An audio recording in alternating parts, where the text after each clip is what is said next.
Welcome to this reading of the 7th chapter of Awakened Imagination and the Search by Neville Goddard.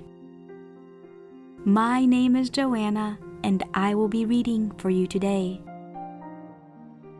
Chapter 7. Creation is finished. I am the beginning and the end. There is nothing to come that has not been and is. Ecclesiastes 3:15. Blake saw all possible human situations as already made states. He saw every aspect, every plot and drama as already worked out as mere possibilities as long as we are not in them, but as overpowering realities when we are in them. He describes these states as sculptures of losses halls. Distinguish therefore states from individuals in those states. States change, but individual identities never change nor cease. The imagination is not a state. Said Blake, "It is the human existence itself. Affection or love becomes a state when divided from imagination." Just how important this is to remember is impossible to say, but the moment the individual realizes this for the first time is the most momentous in his life. And to be encouraged to feel this is the highest form of encouragement it is possible to give. The truth is common to all men, but the consciousness of it, the much more the self-consciousness of it, is another matter. The day I realized the great truth, that everything in my world is a manifestation of the mental activity which goes on within me, and that the conditions and circumstances of life only reflect the state of consciousness with which I am fused, is the most momentous in my life. But the experience that brought me to this certainty is so remote from ordinary experience, I have long hesitated to tell it, for my reason refused to admit the conclusions to which the experience impelled me. Nevertheless, the experience revealed to me that I am supreme within the circle of my own state of consciousness, and that it is the state with which I am identified that determines what I experience. Therefore, it should be shared with all, for to know this is to become free from the world's greatest tyranny, the belief in a second cause. Blessed are the pure in heart, for they shall see God. Matthew 5:8. Blessed are those whose imagination has been so purged of the beliefs in second causes, they know that imagination is all, and all is imagination.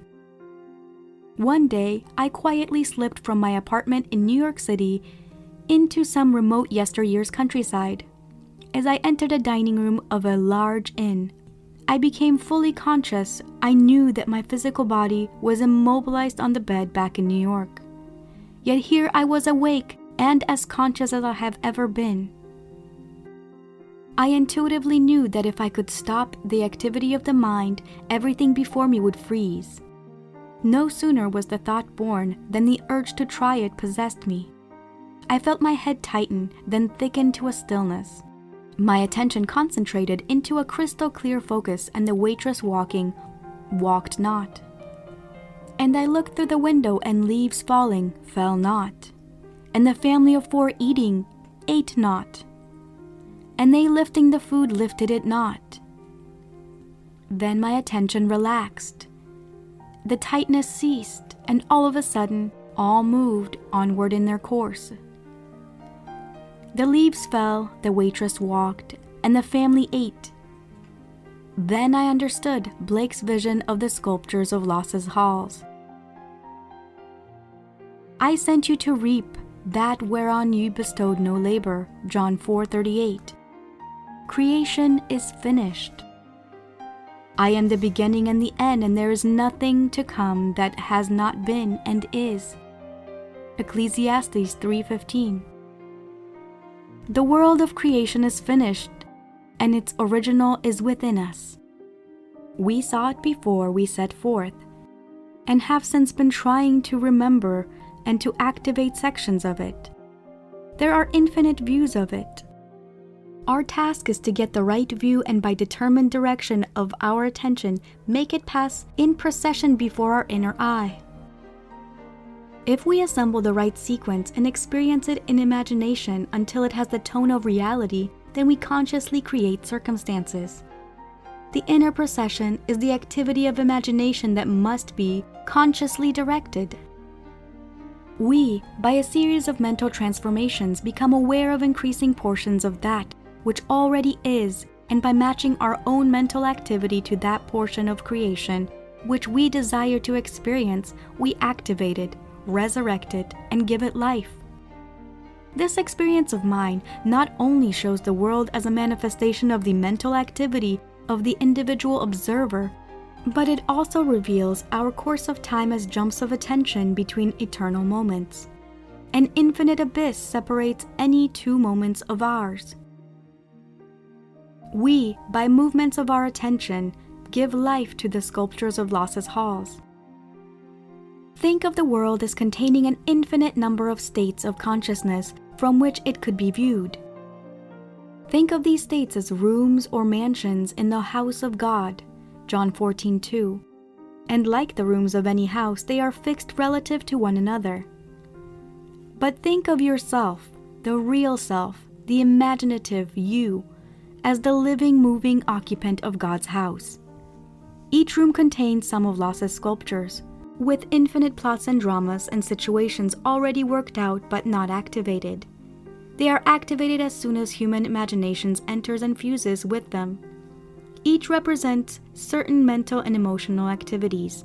To enter a state, man must consent to the ideas and feelings which it represents.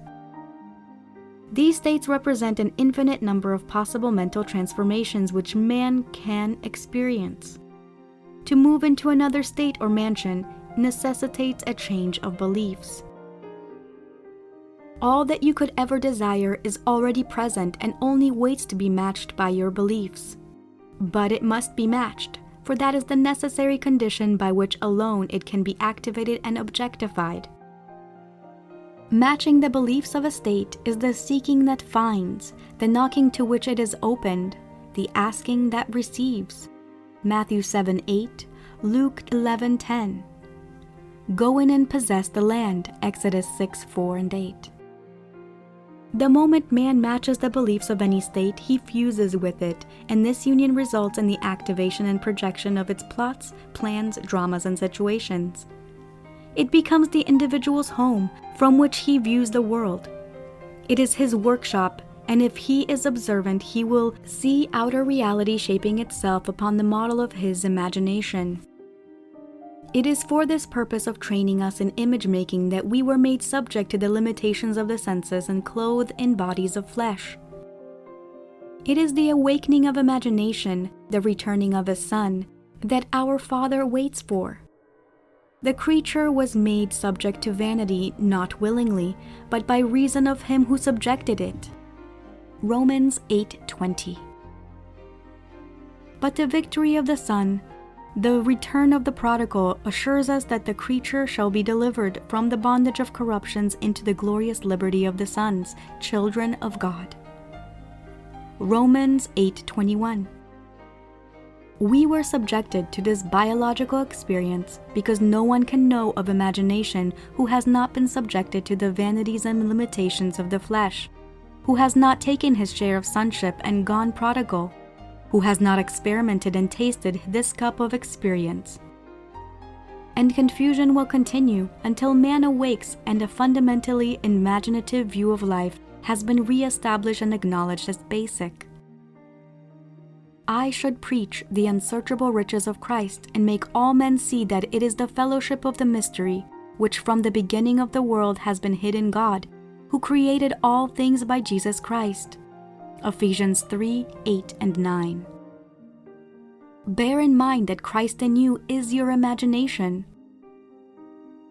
All the appearance of our world is determined by the particular state with which we are fused.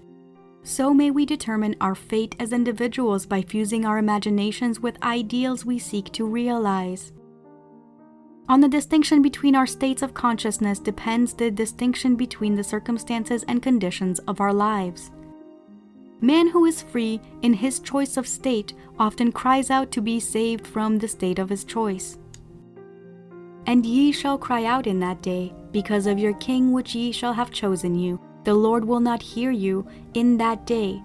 Nevertheless, the people refused to obey the voice of Samuel, and they said, Nay, but we will have a king over us. 1 Samuel 8:18 and 19. Choose wisely the state you will serve. All states are lifeless until imagination fuses with them. All things, when they are admitted and are made manifest by the light, for everything that is made manifest is light. Ephesians 5:13. And ye are the light of the world. Matthew 5:14. By which these ideas to which you have consented are made manifest. Hold fast to your ideal. Nothing can take it from you but your imagination. Don't think of your ideal, think from it. It is only the ideals from which you think that are ever realized. Man lives not by bread alone, but by every word that proceeds from the mouth of God. Matthew 4:4. And the mouth of God is the mind of man. Become a drinker and an eater of your ideals you wish to realize. Have a set, definite aim in your mind you will wonder, and wondering it eats every negative suggestion. If you live right mentally, everything else will be right. By a change of mental diet, you can alter the course of observed events. But unless there is a change of mental diet, your personal history remains the same. You illuminate or darken your life by the ideas to which you consent. Nothing is more important to you than the ideas on which you feed, and you feed on the ideas from which you think. If you find the world unchanged, it is a sure sign that you are wanting in fidelity to the new mental diet, which you neglect in order to condemn your environment. You are in need of a new and sustained attitude. You can be anything you please if you will make the conception habitual. For any idea which excludes all others from the field of attention discharges an action. The ideas and moods to which you constantly return define the state with which you are fused. Therefore, train yourself to occupy more frequently the feeling of your wish fulfilled. This is creative magic. It is the way to work towards fusion with the desired state. If you would assume the feeling of your wish fulfilled more frequently, you would be master of your fate. But unfortunately, you shut out your assumption of all but occasional hour.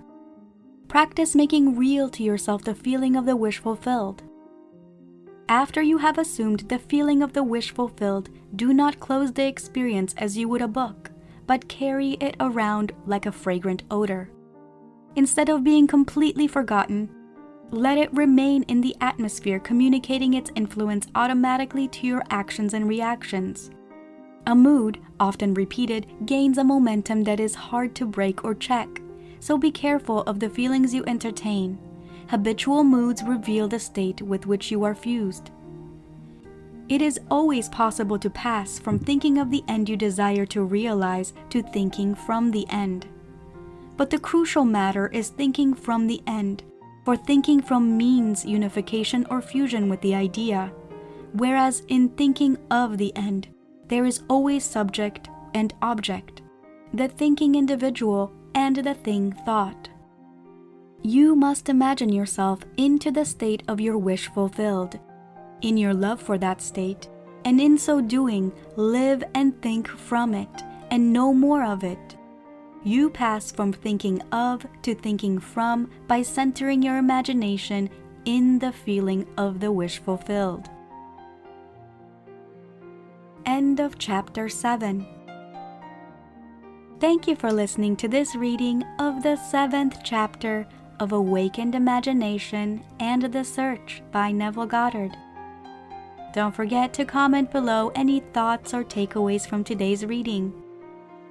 If you liked this video, found it helpful or valuable in any way, hit that thumbs up button.